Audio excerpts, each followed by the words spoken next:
Yeah, she's gonna transfer, supply and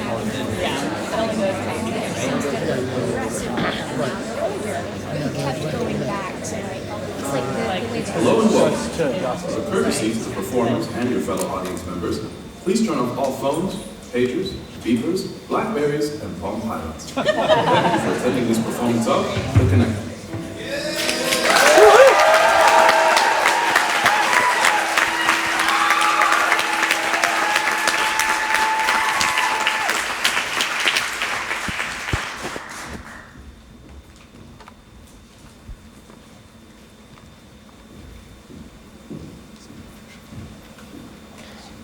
The story you're about to hear was first published in September of 1997, in the final issue of the legendary magazine, The Connector. What looks at first to be remarkable, bizarre, will soon reveal itself to be part of a pattern. And we who stand outside identify the history in the seemingly unprecedented thing.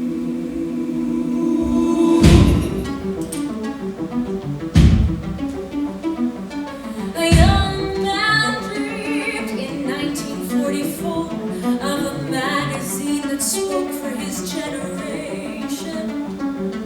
And 2 years later, from a townhouse in Hell's Kitchen, issued issue number 1 of The Connector. A young man dreamed in the middle of the war of a monthly source of truth and investigation. So Aubrey Bernard, 25 years old, rolled the dice and rolled the presses on The Connector, and the whole world changed, and everything stayed the same. The whole world changed, and everything stayed the same. Circulation boomed with international acclaim, and everything stayed the same. 50 years of The Connector. A plastic cup of champagne. Seems right. Humble outside, sparkling inside. Are we still fulfilling Aubrey Bernard's founding vision for our beloved magazine? To our fabled history of editors and writers who still search, reach, and fight for the truth. To our beloved, well-educated, politically active readers. To our new corporate partners, Vorschlag XE. Together we shall thrive and grow for many more decades, pushing forward, staying true to the tenets Aubrey Bernard held so dear. A young man dreamed in his dorm room at Harvard that he'd someday write for his favorite publication. So Conrad O'Brien, as of 1962, sent dispatches from Saigon for The Connector. A young man learned as he grew to middle age how to navigate the constant exasperation. So Conrad O'Brien, in 1981, became the next editor-in-chief of The Connector. The whole world changed, and everything stayed the same. The whole world changed, and everything stayed the same. New subscriptions dwindled, and new competition came, and everything stayed the same.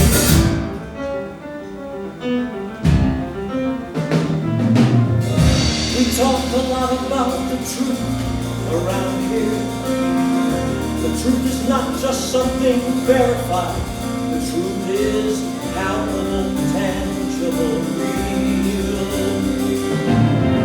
The truth is not about the facts. Forgive me. The facts can always be manipulated, arranged, massaged. We are not purveyors of facts. We are tellers of truth. So truth. For 50 years we've stood on this foundation. Truth. In 50 years we've never been outrun. And now, in partnership with this great corporation, we are resolute, determined, as we have been from day one. We are fighting now to honor what our founder would have done in 1946, 56, 66, 76, and 86, and 96. We stood up for the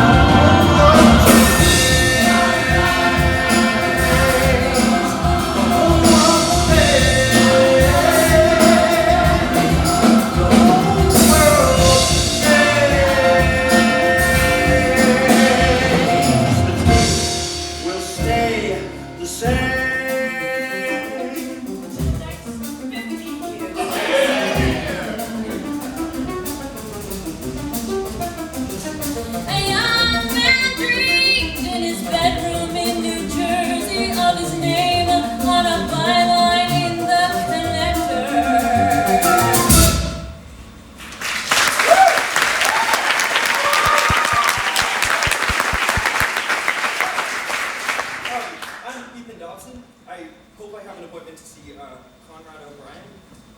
So why are you here? To see Conrad O'Brien? Yes, but he is the editor-in-chief, and this is merely the humble copy editing desk. Wow. I know, it's almost too glamorous. If you're here to meet Conrad, you're going to want to go down this hall and make a left right after Muriel's office. She's a fact-checking legend. That's right. Muriel is a resident fact-checking legend. You know the basic cast of characters. You might just acquit yourself honorably around this place. So how did you end up here?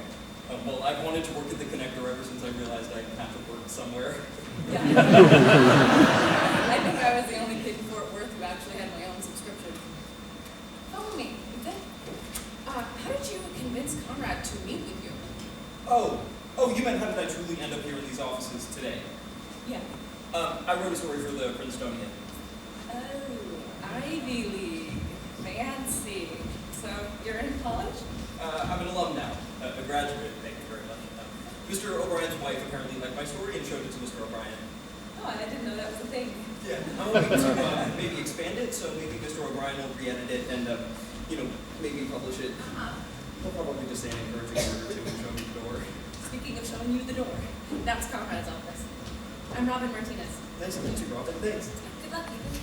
It was lovely of you to come by today, Veronica. Borschlag XE values tradition and continuity and renewal. You value freshly painted walls. Our founder believed passionately that turquoise walls both increase productivity and induce calm. Turquoise ranks highly with older and younger consumers alike, whereas colors like saffron or burgundy. Turquoise walls are our signature. Well, our founder didn't record any passionate beliefs about the paint colors of our office walls. Conrad O'Brien? No. You Ethan Dobson? I am. Between passion and lack of passion, shouldn't passion prevail? Not always. Aubrey Bernard passionately believed the most valuable assets of the Connector go home for dinner each night.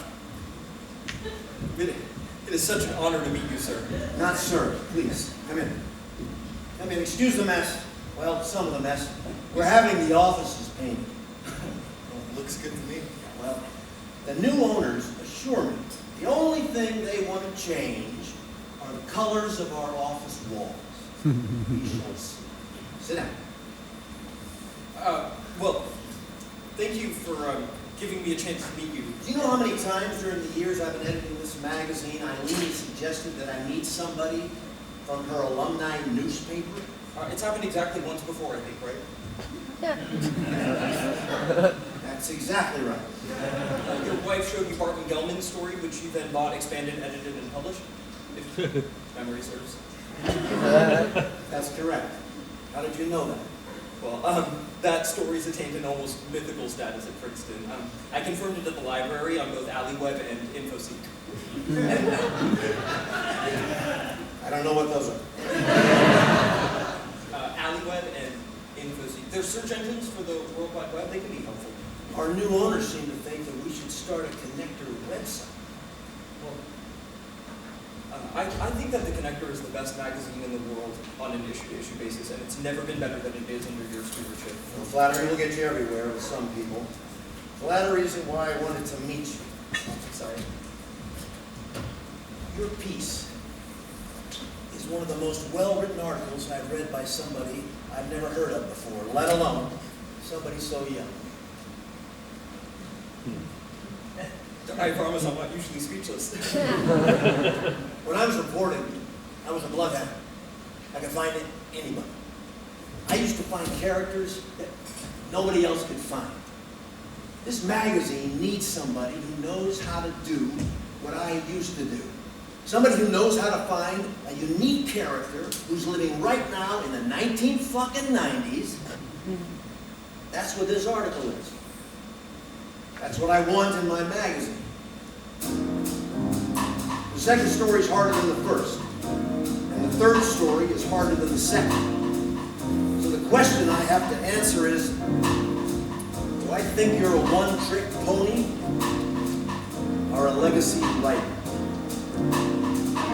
What looks at first to be remarkable, bizarre, will soon reveal itself to be a part of a pattern. Then we who stand outside identify the history in the seemingly unprecedented thing. And that was Aubrey Bernard, April 7th, 1958, in The Connector. And you can see yourself a fragment of, and you can see yourself reflected. So you can see yourself fragment of, reflected. I had that quote taped to the bottom of my desk drawer. I wrote it down when I was 15. I type a sentence and negotiate the space between the thing that was and how it is remembered. I type a sentence and I influence the way we understand what is the future or the past. If there's place in this world, any place where I'm supposed to be, it's the Connector. And you can see yourself a fragment of, and you can see yourself reflected. So you can see yourself a fragment of, reflected.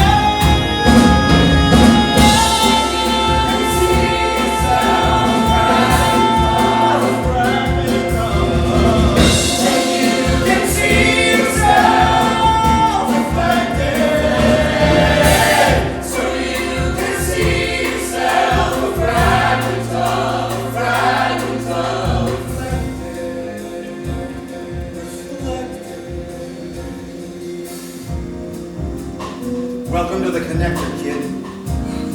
Thank you.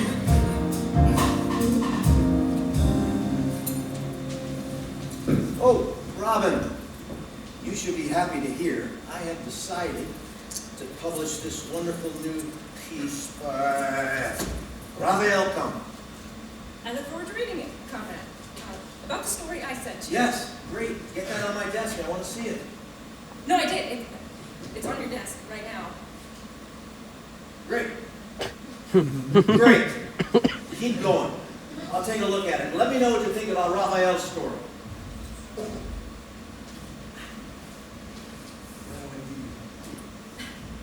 your meeting went better than my meeting. He said keep going. That's good, right?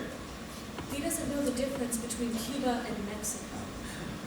Yeah, but you do, right? So just keep going, like you said, because if you stop, you definitely won't get published. Glass half full, right?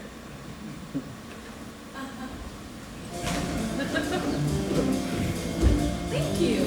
As a long-time admirer of Warschlag X's charitable work, it is my pleasure. Watching you map the boundaries, watching you tilting back and forth, getting the needle to point north. Watching you case the property, gently assessing which doors are blocked, finding which windows are left unlocked. I'm learning to seeing the way you dare to leap, marveling how you always keep the total blueprint in view. I'm watching you. Did your continuum of connector pieces intentionally begin as part of a larger series you're constructing, or is there similarity but their commonality rather a happy accident? I've never even thought about the whole changing nature of playgrounds until I read your latest piece. Thanks. Watching the way you ride the wave, watching the way that you chase the threat, watching the way that you stay ahead. This guy says, why do you tip a guy like that? Now that was new. Now that was a trick that I'd never seen.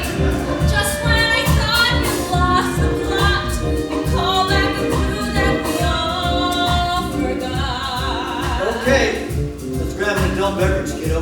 Liquid courage, here we come.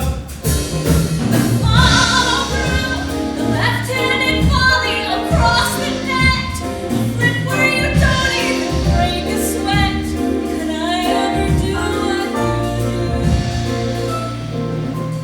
what you do? Watching you, I'm watching you.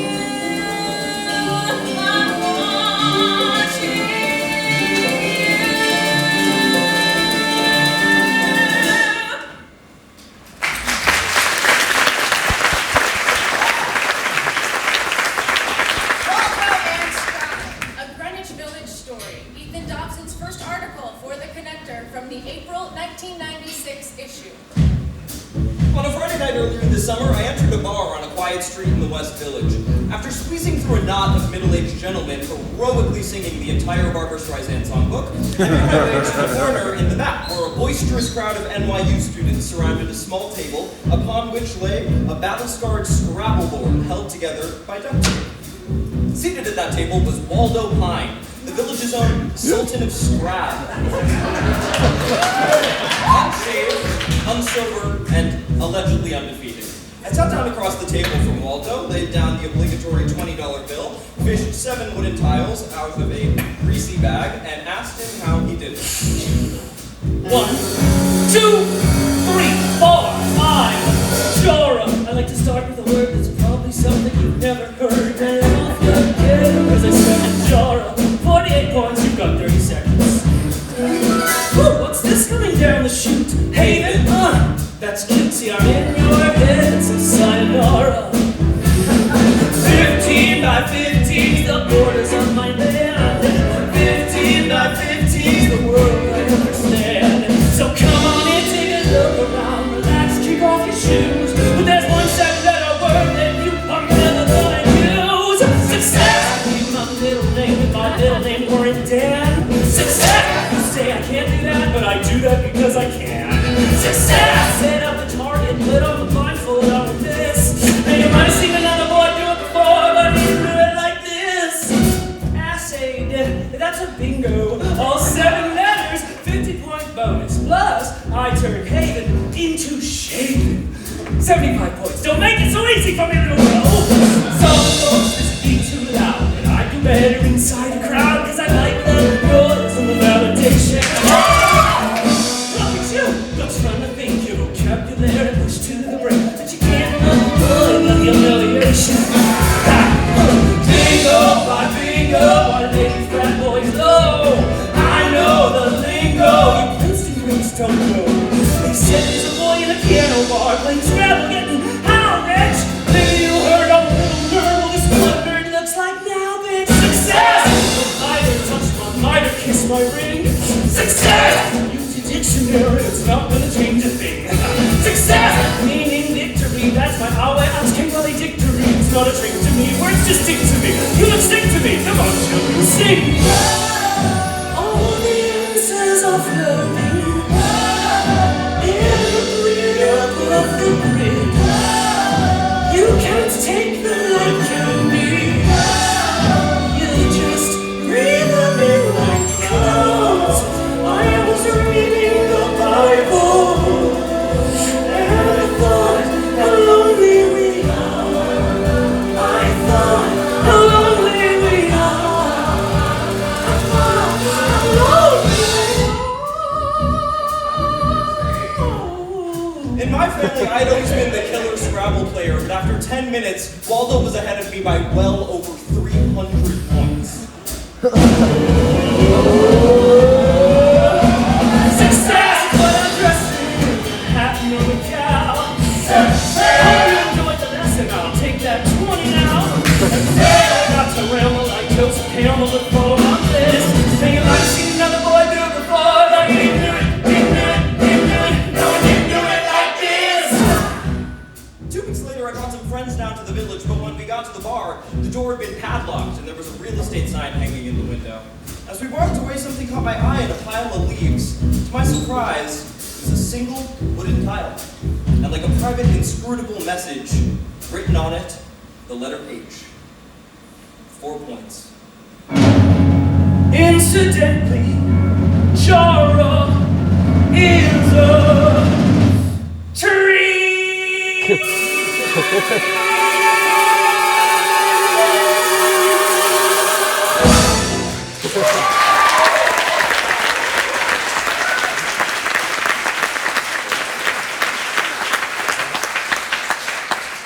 Whom it may concern, I quite simply devoured Ethan Dobson's story in your April issue about the Scrabble savant of Greenwich Village. If he's reading this letter, hi, Ethan.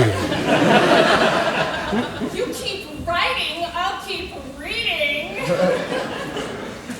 My delight in discovering Mr. Dobson's work in this issue was only slightly dampened when, only a few pages later, I detected a glaring error by the usually reliable Robert Henshaw. Not to nitpick, but the seesaws in the park he so competently conjures up are not painted navy blue.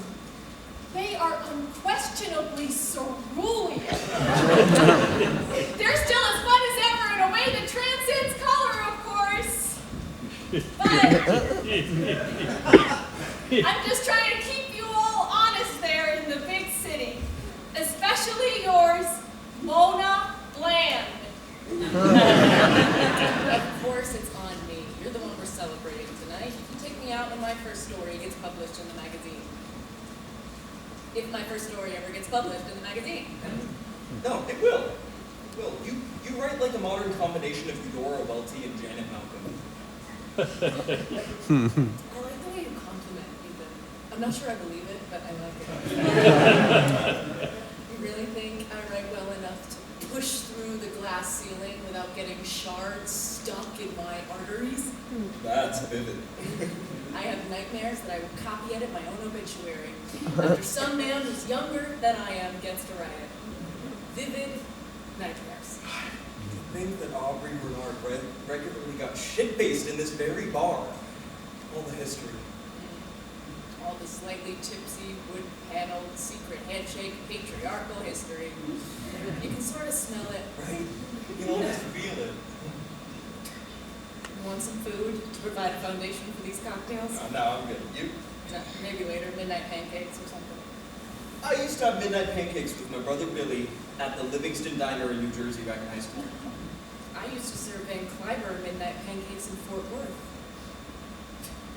That is so odd, it must be true. A regular at the place I waitressed at in high school, the Old South Pancake House, open 24 hours. Hey, midnight's a little bit late for a high school student to be working. Well, I had to waitress late because I was interning at the Fort Worth Key after school. You know the Fort Worth Key, right? You don't know the Fort Worth Key? Circulation over 10,000, formerly called the Fort Worther, in case you thought there wasn't a worse name for a magazine than the Fort Worth Key. That sounds like a blast. Oh, make no mistake, it wasn't.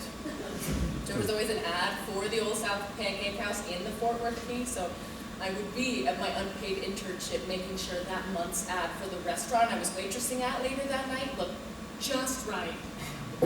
Good times. Was Van Cliburn a good tipper? Great. Everyone's an asshole in Texas. Everyone pretends to be so polite, but inside they're all seething. As long as they're breathing vindictive oxygen. Someone's gonna make us give back all this shit we stole. That's the refrain in their song. Everyone's an asshole in Texas, especially Dallas. The sculptured hair and those stupid hats and the acres of denim and smiles filled with venom and endlessly nurtured grievances. No one's gonna speak the truth in a lying town in a crooked place. No one's gonna speak the truth when they know it doesn't matter. So I came to New York. Everyone's a scumbag in Jersey. Everyone's exactly as loud and dumb as the movies portray them. Should anyone pay them attention, they puff up like bullfrogs. Go and wear your muscle shirts and mullets with pride, 'cause you've got nothing real inside. And no one's gonna speak the truth in a place like that where it won't get heard. No one's gonna speak the truth when the fakes get fatter and fatter. No one's gonna speak the truth, not a single phrase, not an honest word. No one's gonna speak the truth when they know it doesn't matter. And so I came to New York. So we came to New York.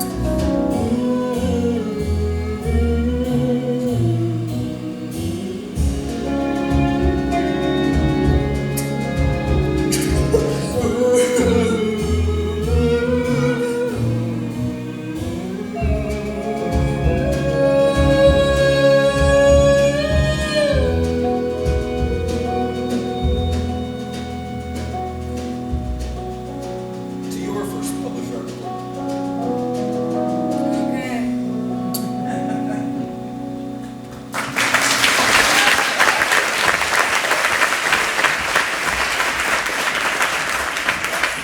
Not where it took place. It took place in the guy's front yard, It took place in the front yard of the apartment complex. in which he lived, in which he still lives. It's not his front yard. It is a communal front yard that is used by the residents of the apartment complex. It belongs to the builder's owners. Muriel, seriously, by the time that I write it the way that you want me to, this article will have lost all of its birth. It will also have the benefit of being factual. And completely out of verve. This is not the verb department. As you well know, this is the fact-checking department. The verb is not my concern, not in the slightest. All I need is one more letter from Mona Bland about Great plans of rank. Perhaps. But Mona Bland was also correct. Exactly two things concern me, Bob, and one of those two things is making sure that what appears in the pages of the connector is factual. And what's the other thing? Well, the other thing is none of your concern. What's none of his concern? Oh, what is this? Ethan's new story. Enjoy it, Muriel. Whatever Muriel is saying you should do, you should almost certainly do. She's saying I should. Hi, Robin. Hello, everybody. Conrad, by the way, did you think that my new It's a story... step in the right direction, Robin. It's much closer. Let's meet about it next week, and we'll go through it. We are about to be fashionably late for happy hour. I don't like your boyfriend. Oh, I knew it. Ethan is not my boyfriend, Muriel. He's not. Are you trying to convince me, or are you trying to convince yourself? 2 more, barkeep. Thanks. Your new story is great. And we're going to publish it, of course. I love your voice. But I want to give you a bit of advice. You always want to step it up on some level, otherwise they pigeonhole you. Okay? Keep surprising everybody. You found a great character with that Scrabble shark in your first piece. Waldo. Yeah, right, Waldo. Colorful, fun, offbeat. There will always be a place for fun little stories about fun little people. But guys like Wolf and Talise were always trying to up the stakes, find the next run. Is there something like Waldo, but say also political? Because that's what I would love to see next from you. All the stuff from the last piece plus something new each time. That's how legends are made. You want to be the next Tom Wolfe or the next Robert Henshaw? I like Bob's writing. Fine. And that's the problem. He's fine. He's adequate. He's up to par. He doesn't grow. You got to grow with everything you write. It should feel dangerous. It should be a little bit out of your reach, outside your comfort zone. That's how it used to feel for me. Did Tom Wolfe really say about new journalism that anything that goes... Fucking Tom Wolfe said, and I quote, anything that goes under a name with new in it is just begging for trouble. I agree. In spite of what you might have heard, I like Tom. And we both despise that term, new journalism. We were just doing our damn jobs. We would smoke pot with our subjects. It wasn't as strong as the stuff the kids smoke now. You could keep your wits about you and still smoke joints like cigarettes if you knew what you were doing. Did you? I knew what I was doing, all right. And it worked. Produced some of my finest collaborations. Everything felt more fluid. Journalism in the 60s. Man. What year were you born? 1961. Well, I'm actually a child of the 70s, Conrad. I hate to break it to you. Fuck you. Maybe I'm reminiscing a wee bit too much here this evening. Oh, no. You don't have to worry with me. What's the rest of the story? Well, the rest of the story is, I'm lit. I gotta hit the head. Is it okay if I change the channel?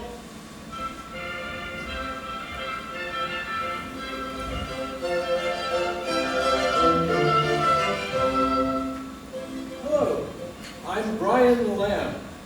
This week on Book Notes, our guest is Conrad O'Brien, editor of The Connector magazine. Ethan Dobson's second story, The Connector, June 1996. I'm happily surprised young people still want to write for magazines. The thing of it is, Brian, you don't know how it's gonna end when you start. The words pour out of you like water and you let them flow. When I arrived in New York City, I was quite literally struck dumb. I was still wearing my uniform from Vietnam, if you can believe that. Everywhere I went, I saw nothing but possibilities, lit up and electric against the Manhattan skyline. The city is a current. You plug in and it drives you, The story chases you, no matter where you go. And someone had to write it, someone had to capture it, puzzle out the how and why. So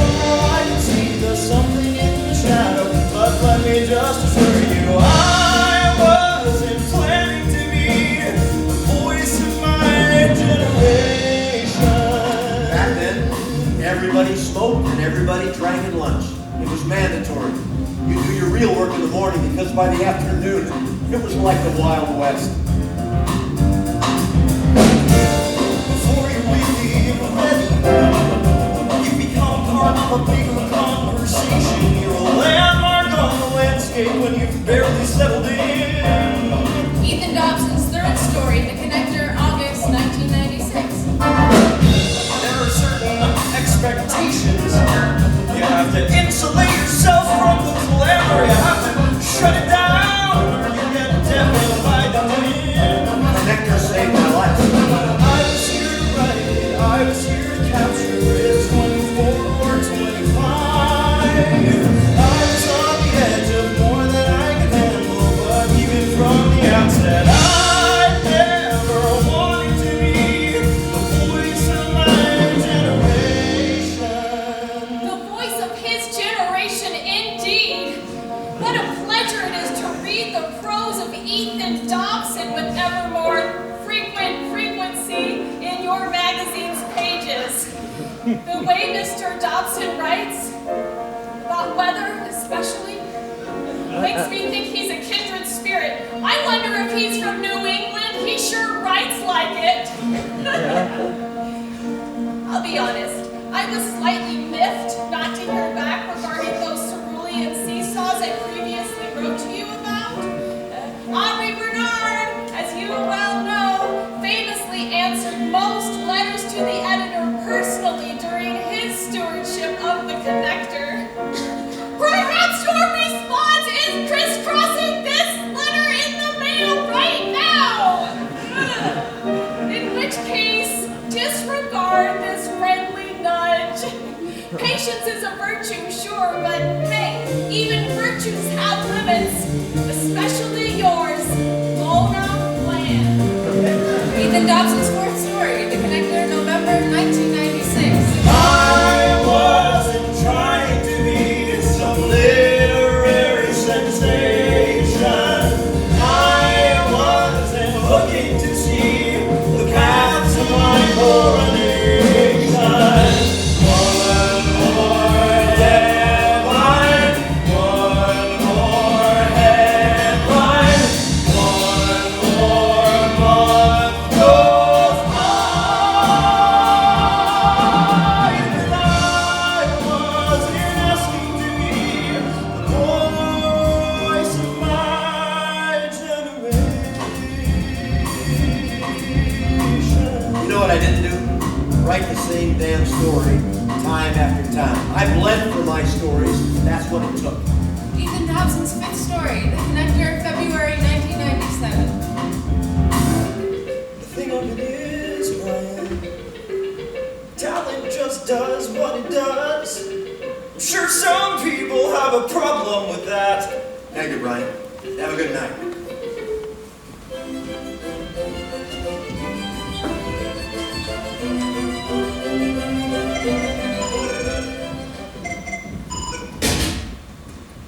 O'Brien. The trend line is as dependable as turquoise. Veronica. You used to say hello before launching into turquoise tirades. Newsstand sales, audience engagement, letters to the editor. Everything increases when there's an issue with an Ethan Dobson story in it, especially in the two younger quadrants. What about with the old folks? Sorry, the two older quadrants. His stories help the metrics on every graph, whereas the issues without his stories, does he happen to have any siblings who can also rent? Sounds like the kid deserves a drink. Indeed. Send him my regards, please, and whatever else Warschlag needs to send him to keep him from getting poached by Vanity Fair. Veronica, what's the difference between turquoise and light blue? Turquoise has more green in it, whereas light blue... $10. It's an old joke from when I worked in my father's junk shop when I was a kid.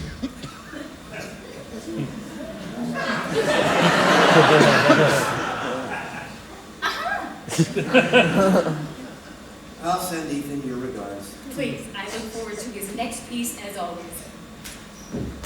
He lives here and he works here. The whole Paris Review is published out of this townhouse. Can you imagine? I mean, the view of the East River and the pool table and the books and all the scotch and that spiral staircase. And I can't believe you talked to Mary Carr for so long. Oh, and all these mind-blowing old pictures on the wall and the cigarette smoke. It seems like somebody got herself a little tipsy while I was chatting with Mary Carr. Lay off, Buster. It's my first time here. Yeah, well, I'm gonna make sure I'm always invited, so it won't be your last. And when do I get invited? You can always be my plus one. I promise. Should I be honored or insulted by that sentence? Honored. Both. I think I should be both. Well, Plimpton and you were chatting up a story. We knew Catherine Ann Porter. How crazy is that? I was just chatting with somebody who actually knew Catherine Ann Porter. Do you know Catherine Ann Porter? Come on. She was the first person who inspired me to think that maybe I could try to be a writer. A woman from Texas who actually created a writer's life for herself. Who inspired you? You know, pretty much all the usual guys, especially the ones who got published in The Connector. All the usual guys, huh? Well, not all of them. I suppose most of the guys. Why is Conrad publishing Sue by Sue? What? Your Indian adoption Yeah, story. no, I know what it is. Why do you think Conrad is publishing your 6th story, which is almost exactly the same as your previous 5 stories, Well, that would be insulting if it were true, which it is not. and not publishing my 1st story, let alone my 6th? Why is that? I just try to do my best work. So why? And you do. You're a great writer. So then what? Could be something in the choice of subject matter, or something in our different writing styles. I mean, Conrad said he sort of sees me as a younger version of himself in some ways. It'd be a lot harder for him to see me that way. Yeah. No, I hear you. I completely understand how you feel, Robin.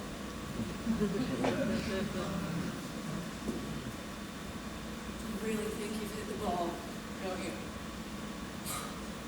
What ball? You remember it.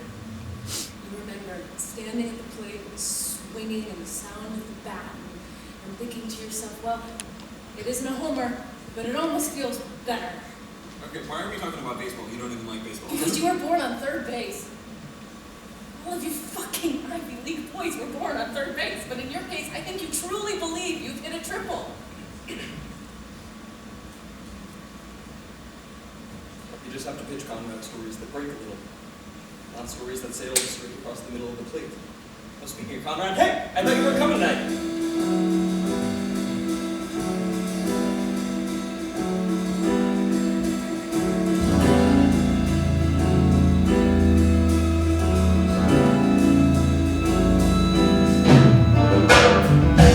Marked on the block on a stool, there's a girl and she's named Cassandra. And she's blessed, but she's cursed with the power to see in the future tense.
You think you can see, you offer up words to patronize me. But what doesn't change, unquestionably, is it easy for you? And I'm missing it.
Fact-checking your story about a mayor being videotaped smoking crack with a teenager.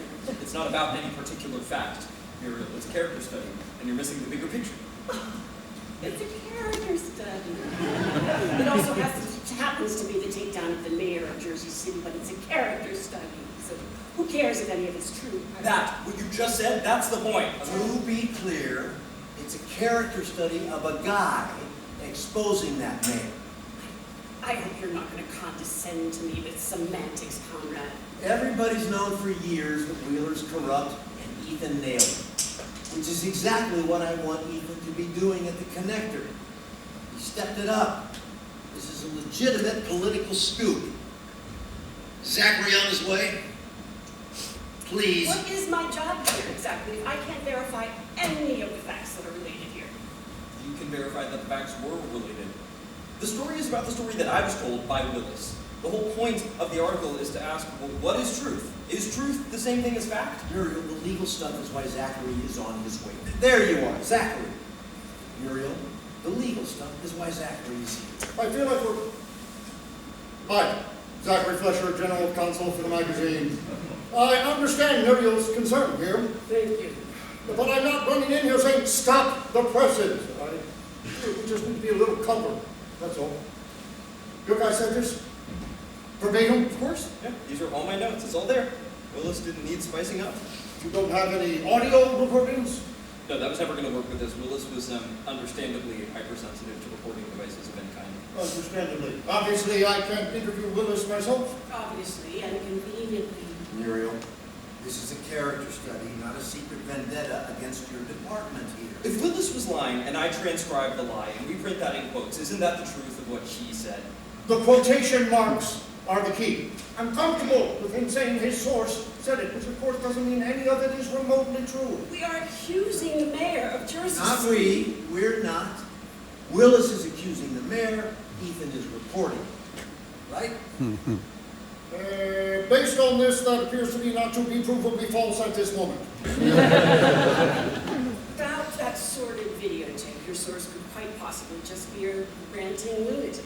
You're saying you truly don't think any of this is real? Muriel, We've all heard the rumors about Mayor Wheeler for decades. Rumors do not satisfy me. You know, it's possible Willis was just a ranting lunatic, but I did see the tape.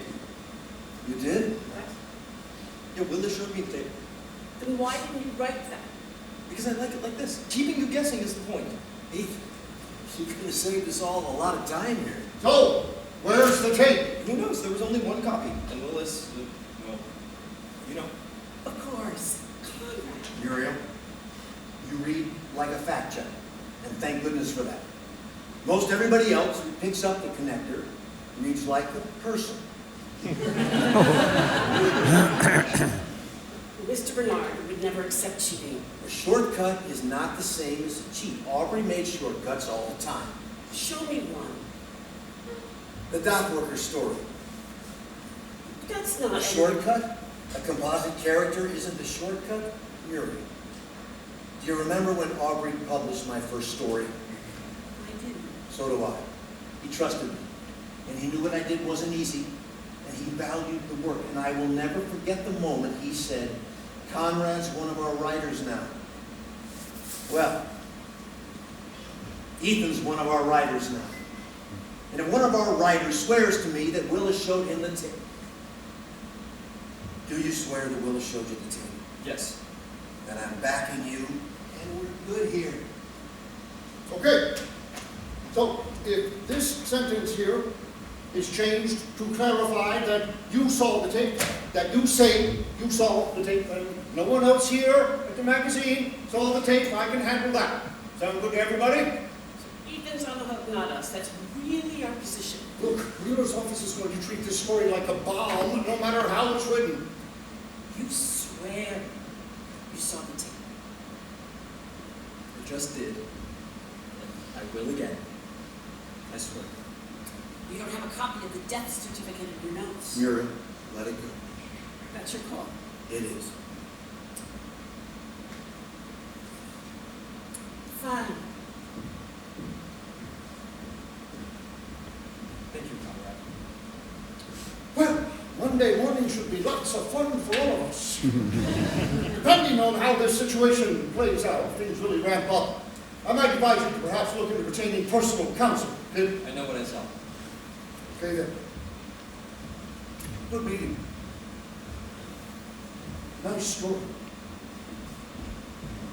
Monmouth Street, Jersey City, 3 a.m. Willis and the Bear, a Jersey City story by Ethan Dobson, The Connector, April 1997. I was standing on Monmouth Street in Jersey City in the middle of a frigid February night, waiting to meet a man whose name I'd never heard nor seen in all the countless stories I'd read about the city's corruption. An unelected, off-the-books political operative named Willis Taylor, known in these precincts as "What You Talking About, Willis?" The man connected to 1,000 local conspiracy theories, and in this case, the key to perhaps finally bringing down the notoriously corrupt and famously resilient mayor. Let's say you were me, hypothetically, but instead of your fancy degree, you've been learning at the feet of the local sages whose names and ages ain't in your white pages. But you got this far by knowing where you are and how to strike a bargain and play the margin and take the measure. And knowing some people pay extra for their private pleasure. You get some information that could damage a certain someone's reputation. So you commence a negotiation and get some conversation and raise up your station. But just when the parties are bragging on terms, he has second thoughts and the gentleman's first layer abandoned. You're left high and dry with only the silence he failed to buy. Now what do you do in the face of defeat? Do you attack me and crack me and backtrack me and jack on the street? What do you say? Information has its price. If they won't play nice, you can roll the dice. When discussion fails, you can balance the scale with some well-played tales of the couple details. And now I got the wind in my sails, got the wind in my sail, little brother. I got the wind in my sail, the wind in my sail, little brother. Who's gonna fall? Who's gonna stand? Who's got the upper hand? And who's got supply to meet the demand? And the wind, the wind, the wind, the wind in my. Mayor Wheeler's office is threatening us with an injunction on that. You can tell those fuckers they're too late. What's good legalese for fuckers? To whom it may concern.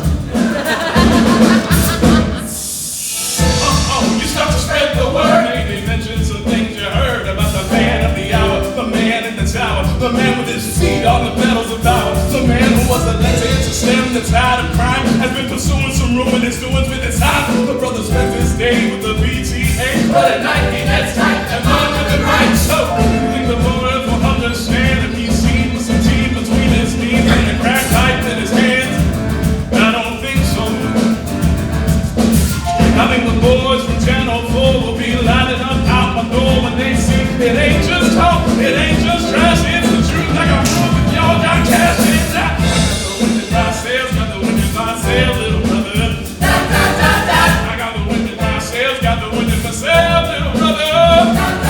Who's making threats? Who's making a wave? Who's digging up the graves? And who can survive the closest to change with the wind, the wind, the wind, the wind in my Make no mistake, the mayor and his lawyers are preparing a very strong legal response to this egregious piece of so-called journalism. To be clear, Mayor Wheeler has never engaged in any of the revolting behaviors alleged here, and this story, printed without a single verifiable source, is an absolute and complete lie. Afraid? Fuck that! I ain't afraid. I see how the sausage gets made. I'm gonna get paid before I get played. I end up on the business end of the blade. See, now the story about right or wrong. I've said all along it's about who's strong and who can handle a little pressure. Sit down, son, I'm gonna give you a refresher. A is the mayor, C is the people, B is the man in between. A plays unfair, C's unaware because your magazine. A gets defensive, B gets expensive, C starts to feel the worst. So C was the pressure on A, was the pressure on B. Who's gonna struggle first? Every word of this story was fully vetted. Let me assure you, the connector stands behind Ethan Dobson unequivocally. A man has already died so that this story could be told. It's time the mayor takes responsibility for his actions, not just the ones seen on Willis's videotape. You want the tape, you write the story, I can show what he did with the kitty in the video, but I'm keeping it in, yo.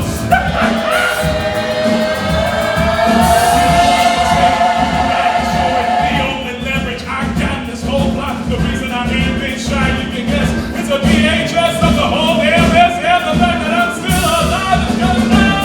Got the wind in my sails, got the wind in my sails, little brother. Got the wind in my sails, little brother. Who's gonna stand? Who's got the upper hand? And who's gonna earn $100 grand with the wind, the wind, the wind, the wind in there?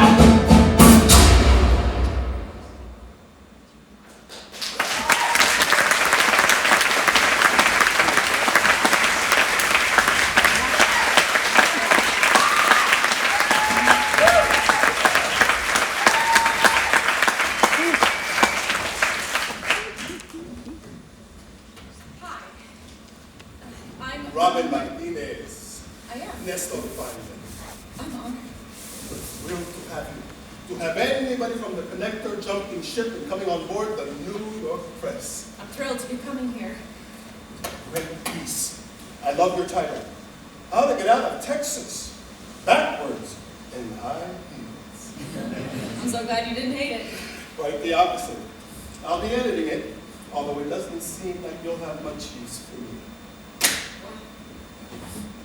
Bienvenido a bordo. Necesitamos más voces latinas. Sí. Thank you. And gracias. Your writing is so fresh and crisp and exciting. That is truly flattering. Thank you. Are you Ethan Dobson's girlfriend?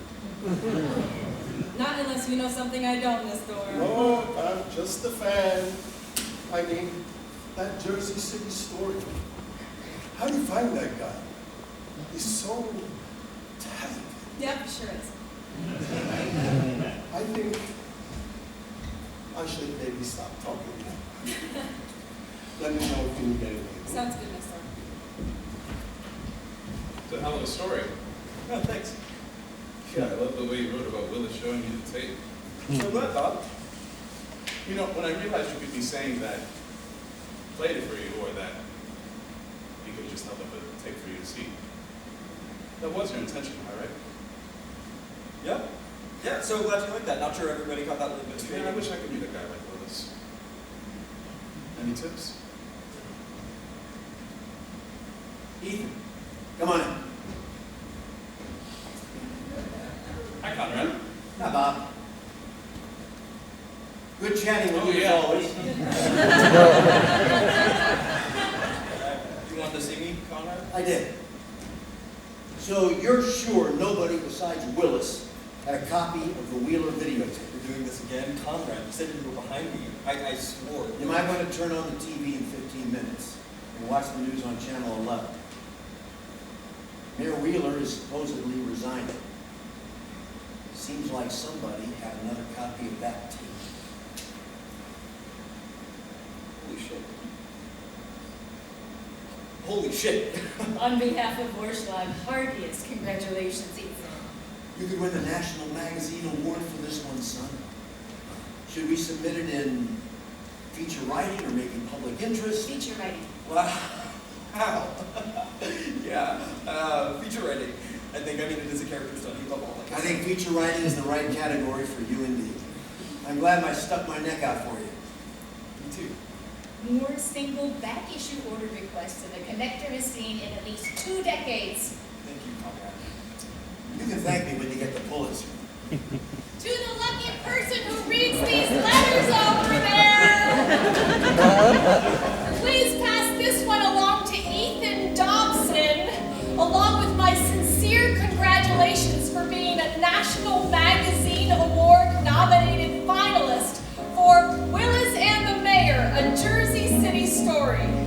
I did note 2 strange elements, which I'm hoping you can clear up for me.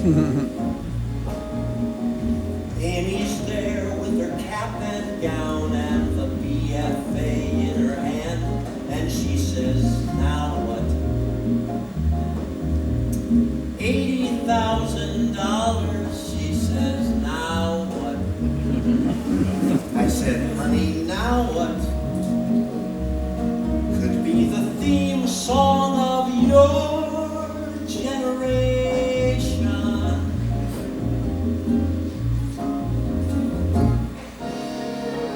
Meanwhile, all these consultant guys have been skulking down the halls, and I'm like, now what?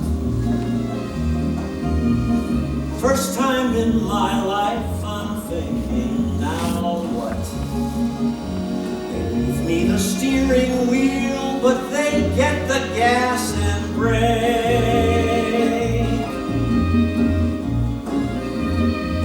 I see what's coming. I see it steaming down the track, and I might just be in the way. Know what I mean? I see what's coming, and it isn't turning back. And I say, hallelujah, hallelujah. They can clean up all the mess we made. I understand that after the resignation of the mayor and the shooting death of your source, these might seem like quibbles, but nonetheless, while it is delightful to learn that Willis's mother's favorite sitcom was Different Strokes, it seems unlikely based on his age that he would have been named after the character on the series. Also, I don't believe Toshiba makes blank VHS tapes. Perhaps you meant TDK. Both start with a T after all. Or Mitsubishi maybe. Both Japanese. Please let me know if I'm wasting my time writing to you, or if my correspondence should be directed to another publication instead. Looking forward to your reply. Especially yours, Mona Lamb. I see what's coming. Maybe 5 more years I'm gone, and I'll be off Shelter Island if I leave.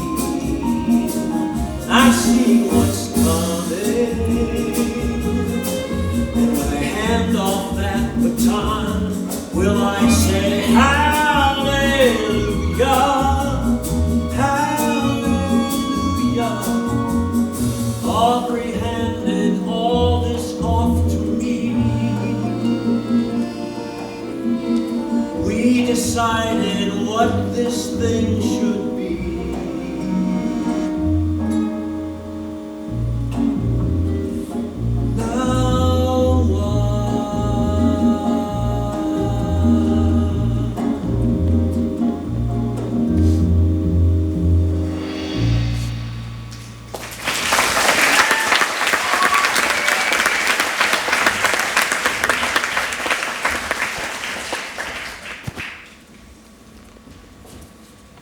What's this?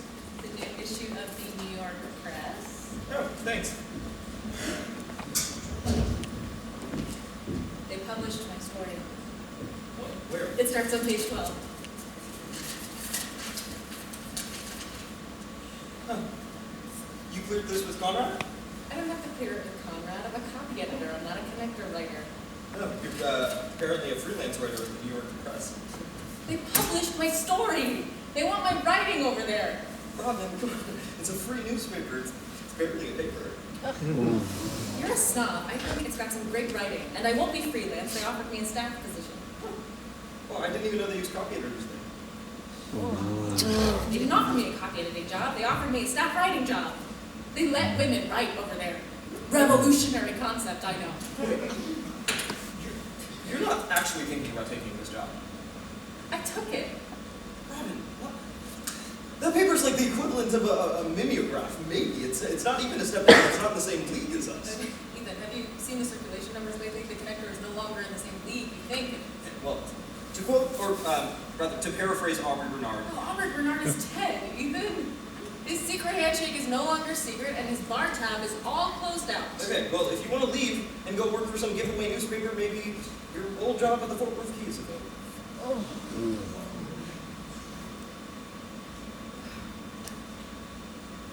You're a bully. A mean, superior bully. You are no longer interested to me. What does that mean? What do you think it means? Where'd you go? Okay, well. Bye, Ethan.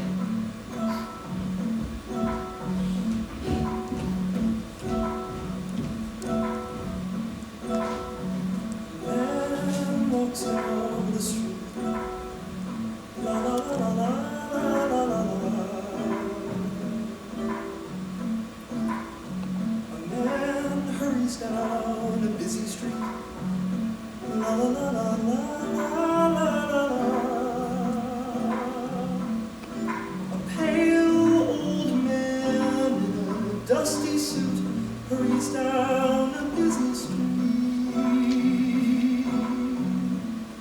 A pale old man in a dusty suit hurries down a busy street with a folded piece of paper in his hand.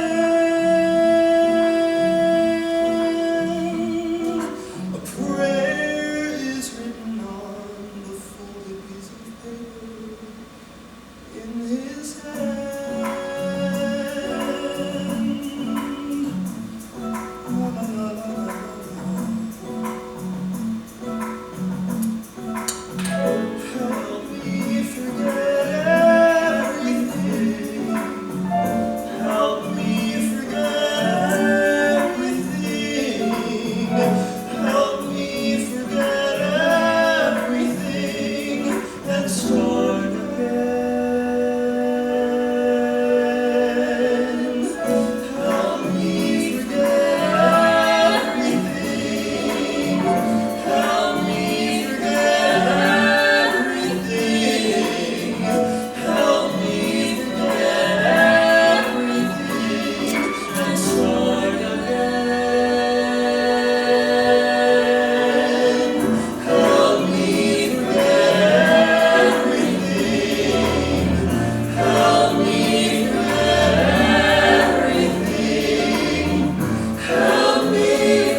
can't still be fact-checking that. It's done. Not only has the mayor resigned, but Ethan's story's already been published. And might I remind you, it's been nominated for a National Magazine Award. Henry Kissinger won the Nobel Peace Prize.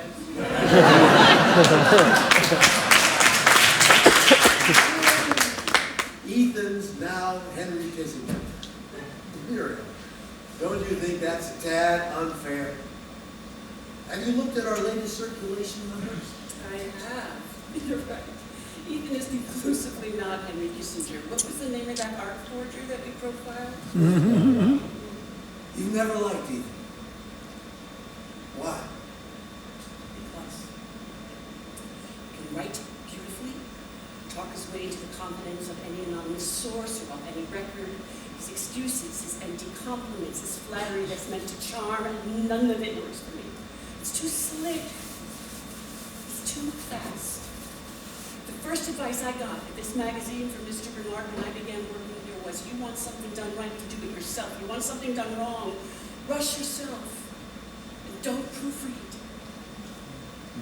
Aubrey would have published Ethan. I'm not so sure you're correct about that. Mr. Bernard hired me to He make... hired me too, Muriel. Aubrey hired me because he liked my sentences. And this kid, he writes sentences like I used to. There are other magazines, but this one was started to publish those kinds of sentences, those kinds of stories. Remember, we who stand outside identify the history in the seemingly unprecedented thing. Ethan's doing what Aubrey wanted.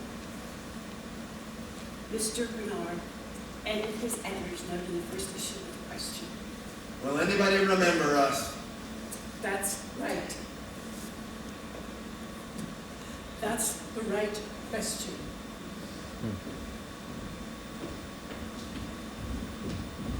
Excuse me, I'm looking for the copy edited. What does this look like to you? A boat and its reflection on the water? Exactly. It's Le Bateau. Henri Matisse painted it. It hung this way for well over a month in 1961, a moment before a visiting stockbroker noticed that it was hanging upside down. Over 100,000 people visited the museum before anybody caught the mistake. Huh. I'm looking for the I'm copy Ethan edited. Dobson. I know. I'm Florencia. Huh. Have you met before? You look super familiar. I'm pretty good with faces, but I'm not as good with Robin names. Martinez is a friend of mine. Oh, great. Yeah, of course.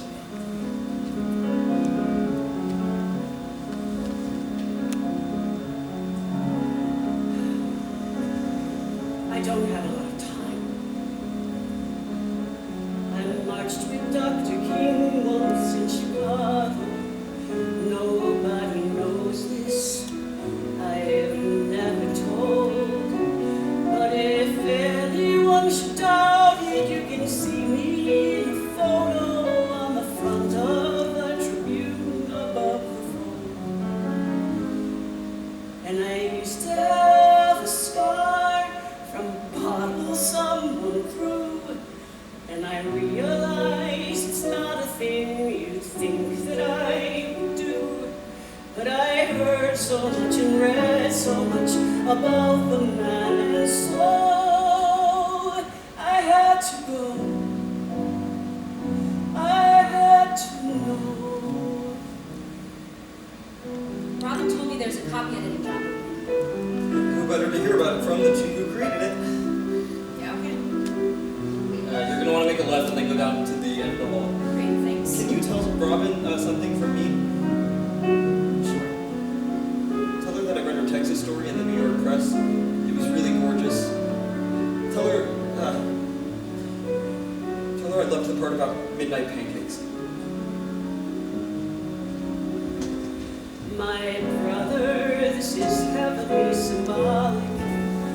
He was committed my sophomore year. He was sure the FBI had put electrodes on his brain, and so he shoved a penknife straight into his ear. It was was horrible, and yet what it mostly made me feel was the hope that now you finally admit it wasn't real. We agree he must be crazy, we abandon the pretense, 'cause what makes sense is evidence. I'll believe in God when I see her. I'll believe in Santa when the sleigh lands on my roof.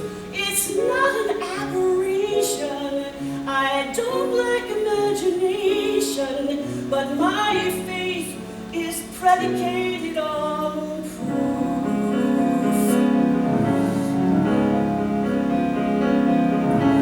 I have seen that memory is imperfect. I believe objective doesn't have to mean aloof. The facts, once they are stated, cannot be negotiated. Thus my faith is predicated on proof. To the editor, my name is Mona Bland. I've enjoyed the New York press since you began publishing, which makes me an inaugural reader. I have sent a series of letters to the fine folks over at the Connector magazine, but alas, they have been met with silence. I thought perhaps someone on your staff might be interested in the enclosed compilation of errors I have spotted of late in the stories by Ethan Dobson. Perhaps you could do a story on them? As my old friend Aristotle might say, you ignore my patience for too long, it might just turn into irascibility. Especially yours, Mona Bland. You believe in change and redemption. I believe the world is full of fools like Dr. King. The danger, I suppose, is that your mind completely closes and you don't believe a single fucking thing. The man you've loved or hated has deceived and fabricated a fact corroborated by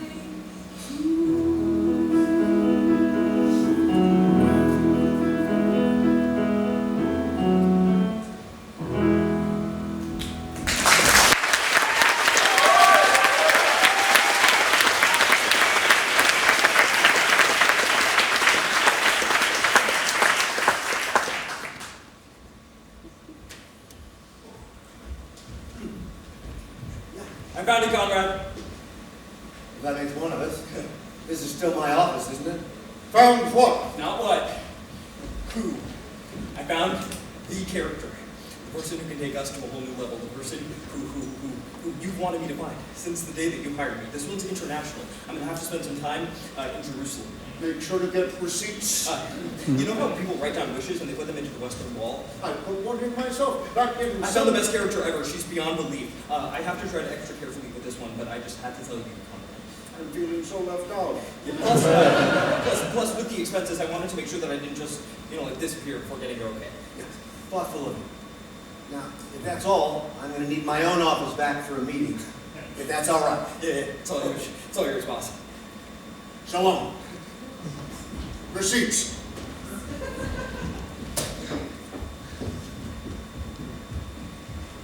Hey, stranger. Hey, What are you doing here? just clearing out my desk. I thought you already did that. The big stuff, yeah, now it's just the last few little things I forgot, punch list. Is that a list of people you forgot to punch? Please tell me I'm not on that list. It's an expression. Okay. Bye. Shalom. I'm not late, am I? No, I'm early. It's my curse. Mr. Feynman, this is... Ethan Dobson. I know. Good to meet you. Likewise. Nestor. Likewise.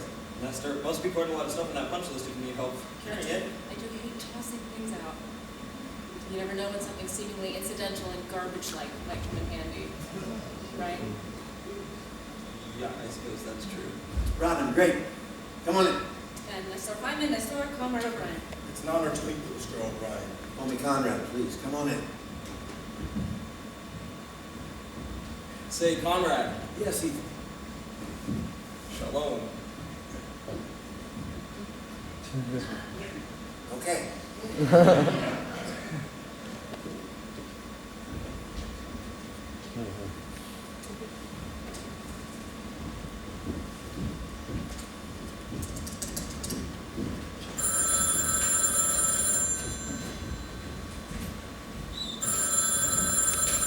Billy Dobson speaking? Hey, bro. Ethan? Yeah. What are you doing calling me hot shot? Everything all right? Yeah, I don't know. I'm just calling. Everything all right with you? Yeah, you know, same shit, different. I think I might be in trouble. What kind of trouble? The big kind. What did you do? Who says I did anything? Can somebody just be in trouble? Why don't we get together? We can... Yeah, no, we totally should get together. We gotta do that. Yeah, I'll call you, and we'll make plans to do that. You're calling me right now. Let's make a plan. Yeah, no, we will. We'll make a plan too. I'll call you back again too, and we'll make plans. You sound messed up, little bro. Like, way more than your usual messed up. What do you want? The phone? No, I mean, what did you take? You sound fucked up. No, I'm great. I'm not messed up. I'm totally great. You said you might be in trouble? No, that's nothing. Well, I suppose that's good. Unless it's a big deal, in which case I'm probably fucked. But, we'll see. That sounds less good. Where are you? Jerusalem. Seriously. Yeah, you know it. The connection is so clear. It's been great hearing your voice. Yeah, you too, bro. Ethan, hello? Are you still there? Anna and the Western Wall, a Jerusalem story. The final article Ethan Dobson wrote for The Connector. Unpublished.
he's not there, will you kindly attempt to find out where he is for me, please?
Until they can see God, she said, I will have to be God.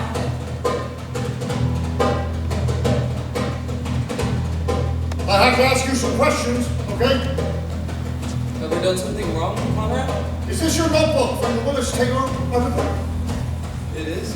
Why the contents of this notebook appear to have been written in a single day? Well, they weren't, I assure you. The handwriting? Yeah, no, I know. I have oddly consistent handwriting. And the ink? And I always use the same brand and a model of And pen. the file on your computer which you appear to have copied these notes from? My computer? Why were you on my computer? How were you on my computer? Is that even legal? That computer belongs to the magazine, Ethan. So what? What are you suggesting? You said you met with Willis on February 14th. Yeah. Your computer file entitled Willis was created in November. Yeah, well, stories take as long as they take. That same computer file was also last modified in November. Well, timestamps on computers can be glitchy, but I know that I met with Willis on the night before Valentine's Day. I was there, which is why it's in the story. You're sure about that? Positive. You didn't meet with him on February 13th. Any idea why we can't find a death certificate for Willis Taylor? He sounds like Muriel. There are far worse people who sound like. I changed Willis's name, okay? I'm not proud of myself, but, there are it is. It was the only way I could protect his family. Could you put me in touch with one of those family members? Yeah, sure. Just let me get in touch with them first. How about you write down all of their names and numbers right now? I don't carry around all their numbers with me. Just their names will do? I don't remember all of their names. He came from a very large family. Write down one name. One name we can look up in the white pages right now. Somebody we can call.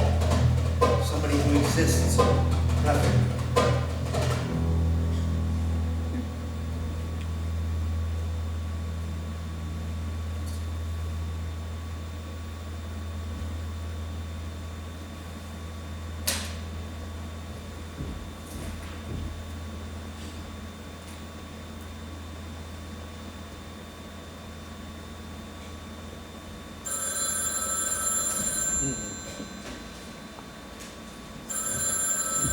Billy Dobson speaking.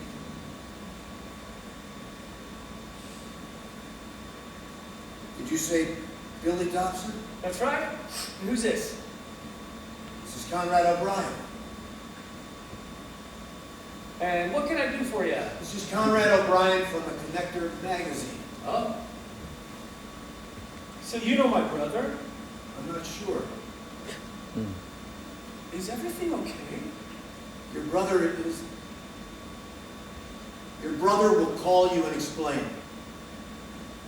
But let me assure you, there's nothing for you to worry about. I'm sorry to have bothered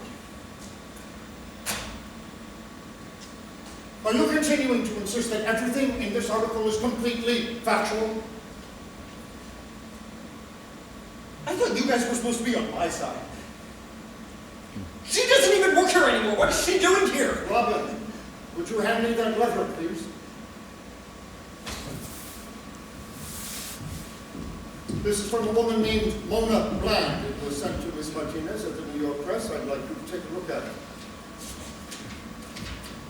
It will make a lot of people's lives a lot easier if you can tell me, do any of your other connector stories contain falsehoods? I'd rather not say.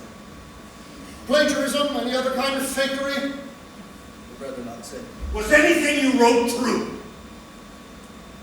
I wouldn't have written it if it wasn't true. There was no Willis Taylor. No, Robin, there was! I used a pseudonym, fine, but the kernel of the You're story probably all of them, Ethan. You're Waldo. You're Willis. What? Wait.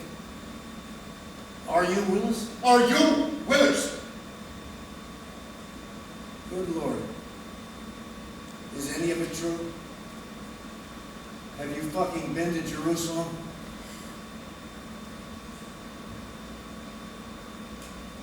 I'd rather not say.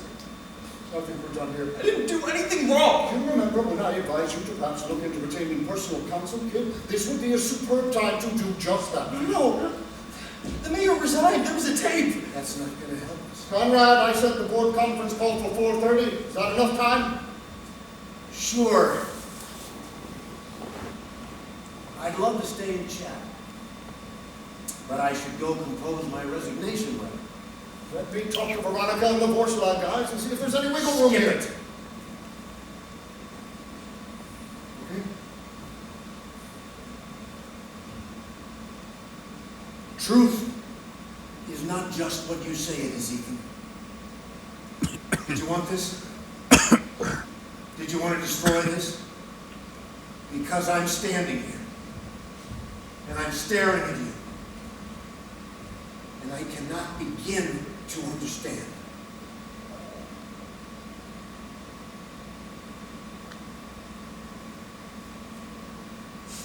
You can see yourself a fragment, and you can see yourself reflected. So you can see yourself a fragment reflected.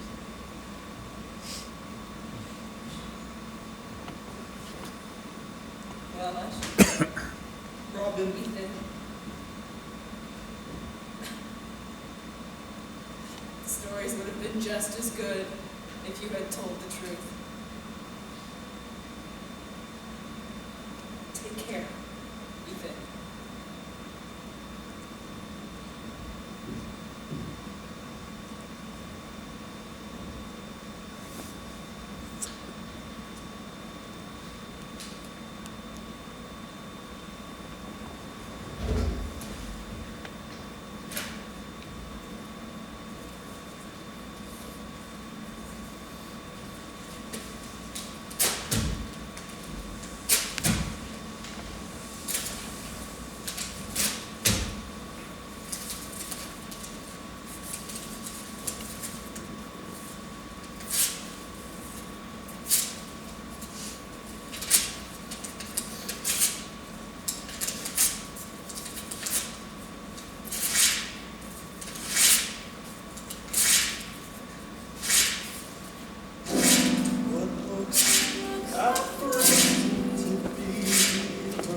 And we who stand outside identify the history in the seemingly unprecedented things. We believe what we believe, and all we want is someone to confirm it. We believe what we believe, surround ourselves with people who believe the things we do. If the world does not behave in accordance with the things that we've convinced ourselves are true, still, we believe what we believe.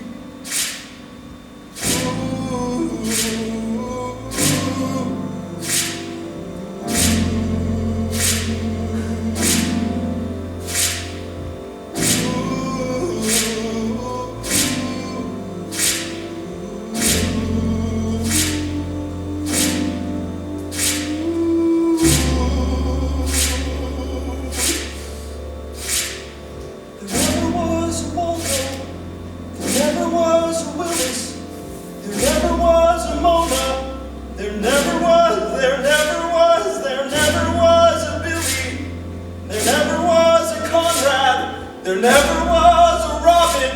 There never was a notebook. There never was a phone call. There never was a magazine. There never was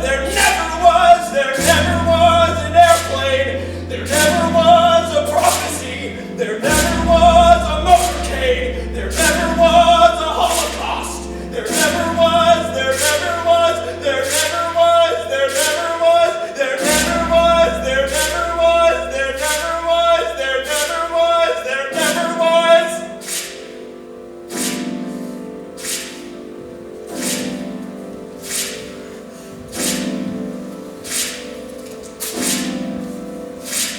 Dobson and the Truth, a New York City story